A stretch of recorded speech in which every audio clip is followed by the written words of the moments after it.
The third source of Unitarian Universalism is wisdom from the world's religions which inspire us in our ethical and spiritual life.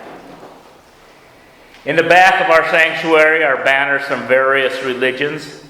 We have the banner with the flaming chalice, which is the symbol of Unitarian Universalism.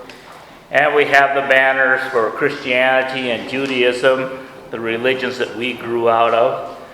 But we also have the symbols for Taoism, Hinduism, Buddhism, and Baha'i. And these are religions that most Americans are unfamiliar with. And what they do know is largely misinformation. Unitarian Universalists have tried to learn from these religions rather than ridicule them. Universalists believe that all people are saved. Thus, we have never tried to prove that the other religions are false. We believe that other religions can inspire people to live an ethical and spiritual stuff. Some people think that this country was founded on Christianity. They are wrong. That is factually untrue. The Constitution is our founding document. It does not mention God. The First Amendment of the Constitution begins, "Congress shall make no law respecting an establishment of religion or prohibiting the free exercise thereof." Religious was advocated in the U.S. by self-proclaimed Unitarian Thomas Jefferson. He wrote the Virginia Statute for Religious Freedom in 1777. And in his autobiography, written in 1821, Jefferson recalled the debate in the Virginia legislature.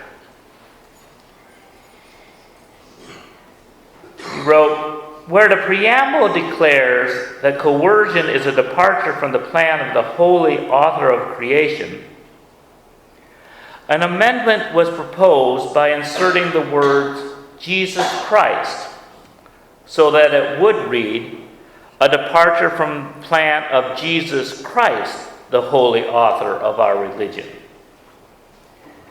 The insertion was rejected by a great majority in proof that they meant to comprehend within the mantle of protection the Jew, the Gentile, the Christian, the Mohammedan, the Hindu, and infidel of every denomination. Jefferson thought that even those perceived to be infidels were to be protected, and his peers agreed. We, as a nation, have elected a man who has called for the banning of Muslims in our country. We, as Unitarian Universalists, must resist this idea. Anyone who takes serious the promise of America must resist this. I've heard that this is being walked back, but we must continue to fight against this idea. We must not hate any person. If we hate any person, our phrase of standing on the side of love is void and emptiness. But we should hate any vile idea that proceeds from any person. And so we must stand with our principles of religious freedom and stand with those who may be facing oppression. And as a religious minority in this country, we are a religious minority because we have chosen the path of tolerance rather than the path of exclusive truth. we should stand in solidarity with those who may be under physical attack.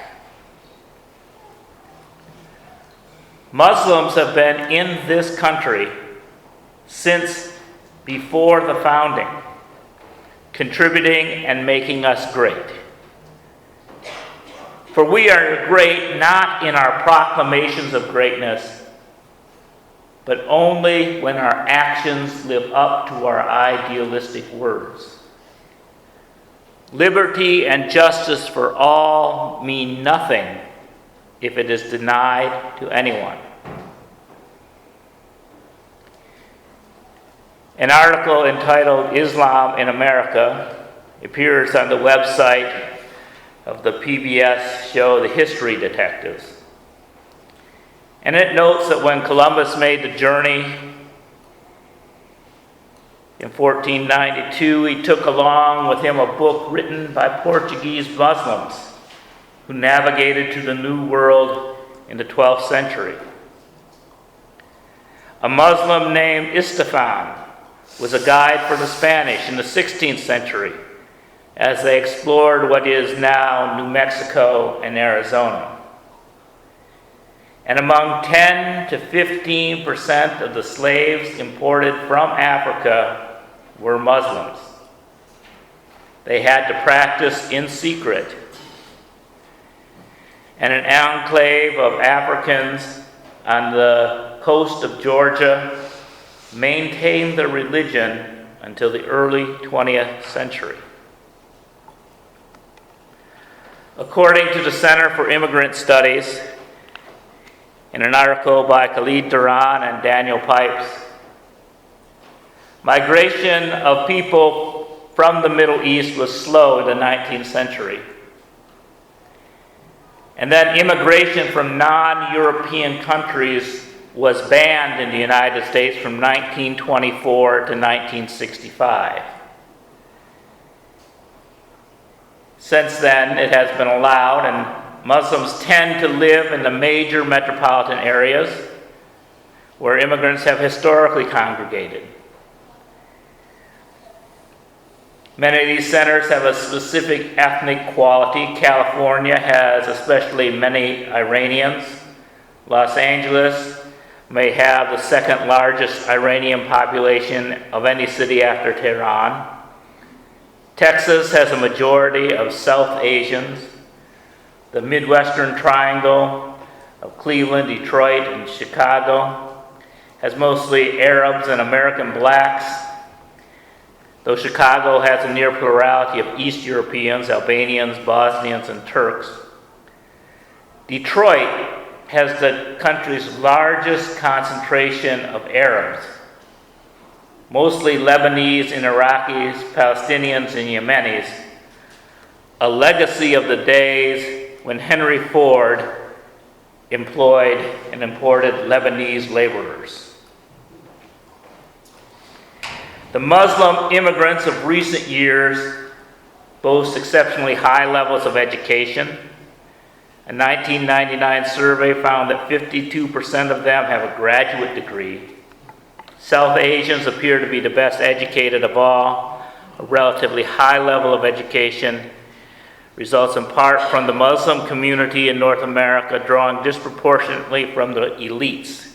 Very often it is the best educated who come to settle in the United States and Canada. Another minority world religion in the United States is Buddhism. In an article, How Buddhism Came to the West, Maia Duerr writes, Buddhism first came to North America through Chinese immigrants who settled in the western parts of the United States beginning in the 1840s. In the latter part of the 1800s, the influence of Buddhist thought began showing up in the literary works of Walt Whitman, Henry Thoreau, and Ralph Waldo Emerson. The World Parliament of Religions, held in 1893 in conjunction with the Chicago's World Fair, was a key event in the transmission of Buddhism to the West. Japanese Zen master Shakuson was one of the participants. 3 of his students went on to help establish Buddhism in the U.S., including D.T. Suzuki, author of An Introduction to Zen Buddhism. In 1898, the Buddhist Mission of America was established by members of the Pure Land School, also called Shin Buddhism, of Japanese Buddhism. The internment of more than 100,000 Japanese American citizens during World War II was a serious impediment to the development of this institution, but it eventually became the Buddhist Churches of America, and today is one of the largest and most stable Buddhist communities in the country. The Transcendentalists mentioned in Duerr's article also introduced their interpretations of Hinduism to the U.S. But when did people from India actually start arriving? According to the Hindu American Foundation, from 1,700 people in 1900, the Hindu population in America grew to approximately 387,000 by 1980. And as of 2008, the estimated U.S. population of Hindus of Indian origin is approximately 2.29 million.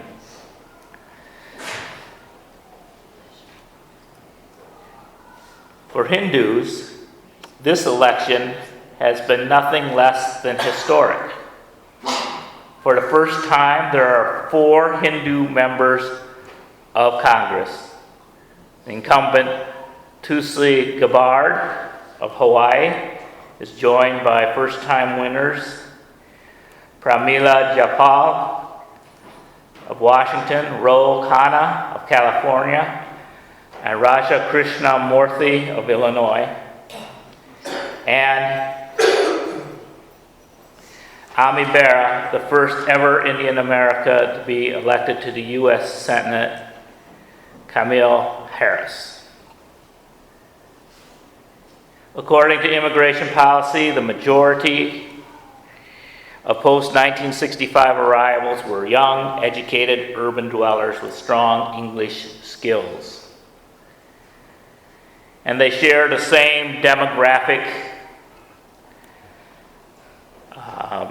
characteristics as Muslims, and are often confused for Muslims. And not all immigrants from India are Hindu. Many are Muslims and Sikhs and Jains.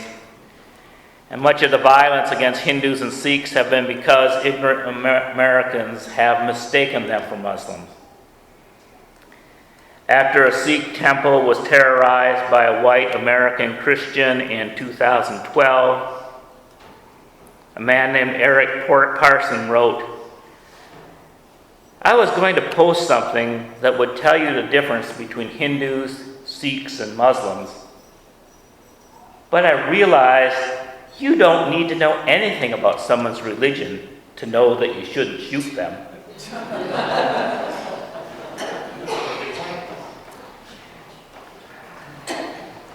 I encourage us to become involved in groups that protect religious freedom.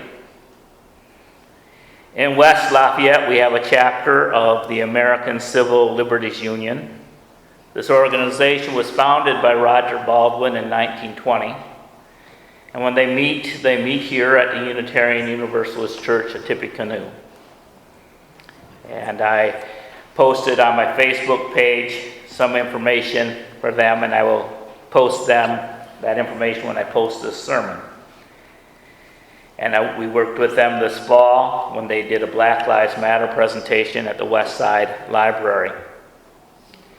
And then when I was at Pride Fest, I met a representative from another group that advocates religious freedom, America's United for the Separation of Church and State.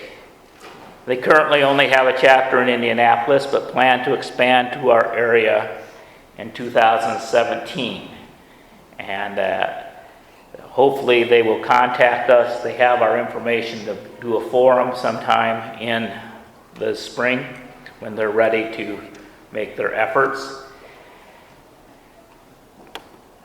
This is a group that I worked with when I was in North Carolina. It's a very good group that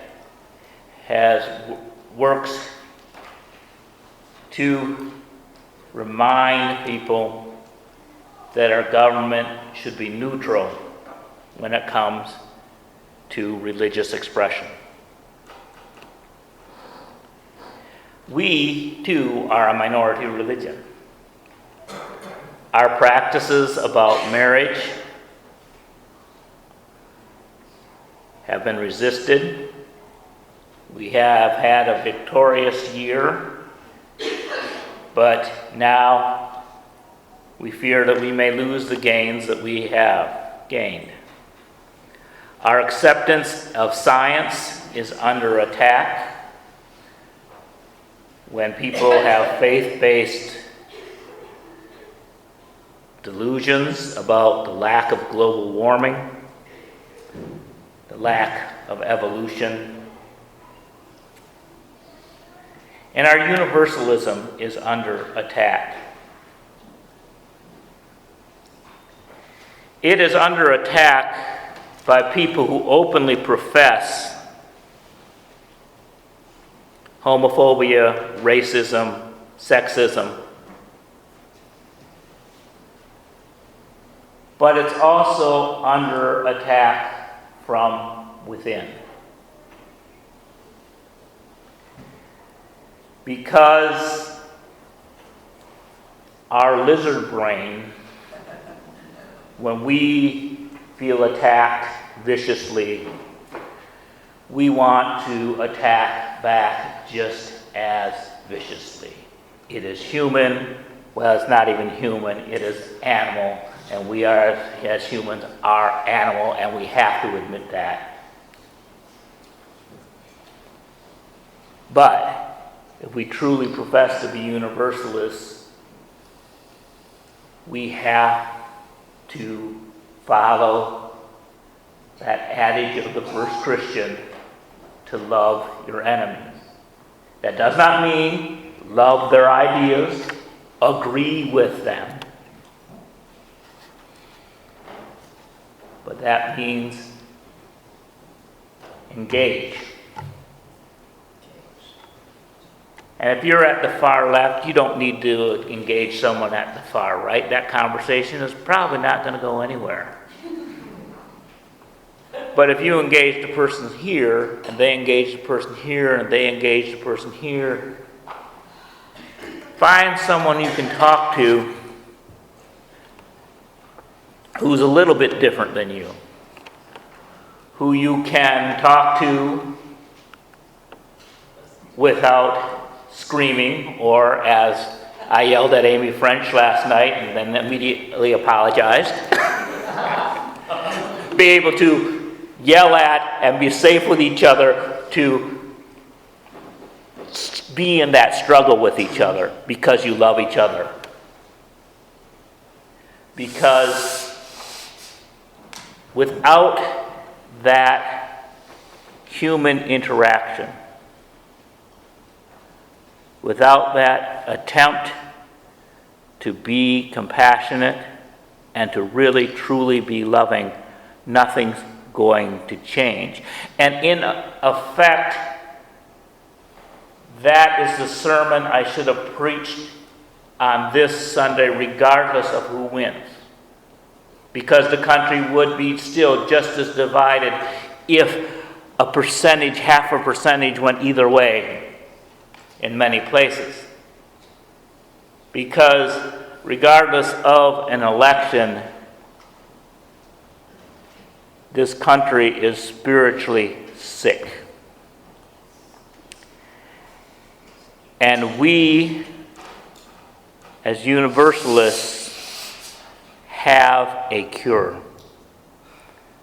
But we have to cure ourselves first and find in our strength, if we believe that love trumps hate, we need to be loving in our resistance. And it's hard to resist hateful ideas of racism, sexism, homophobia, fear of immigrants. But we always must focus on the ideas and not the people who have these fears. The idea is that by engaging, they will be less afraid of us and hopefully less afraid of the people that we are advocating for.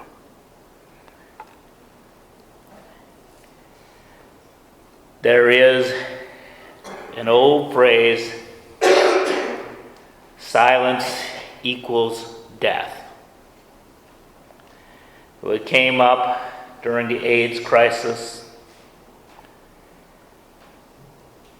and it was the idea that people should be out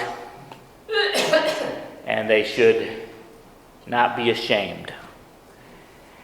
And it was dangerous to come out as someone with HIV back in the 80s, because it meant you were going to be shunned.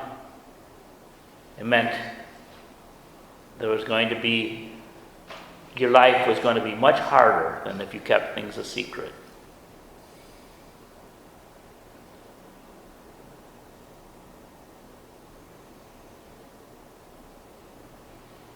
But being silent in the face of evil ideas, we can't be silent.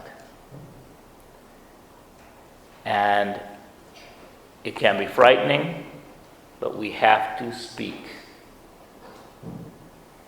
And I'm so glad that people have their bright yellow shirts. And when you're standing on the side of love shirt and people ask what it means, talk about who you are for and not who you are against, because ultimately we shouldn't be against anyone. We should hope that anybody who is hateful can find the pathway to love. If we truly believe that people shouldn't be thrown away, we shouldn't start our efforts by discounting and throwing away people. It's not enough to resist evil. We need to overcome evil with good by building networks of hope and cooperation between religions. There is a Christian community in this town that is open to other faiths, and we have the presence of other faiths that we can work with to build a trust that cannot be broken by the current state of fear. Let us listen. Let us listen as the band will play What If God Was One of Us, and actually think of that. Look in the faces of everyone, the people you like and dislike, and say, how do I treat that person as if they're holy? That is a challenge I set before you today. May we bless and be blessed.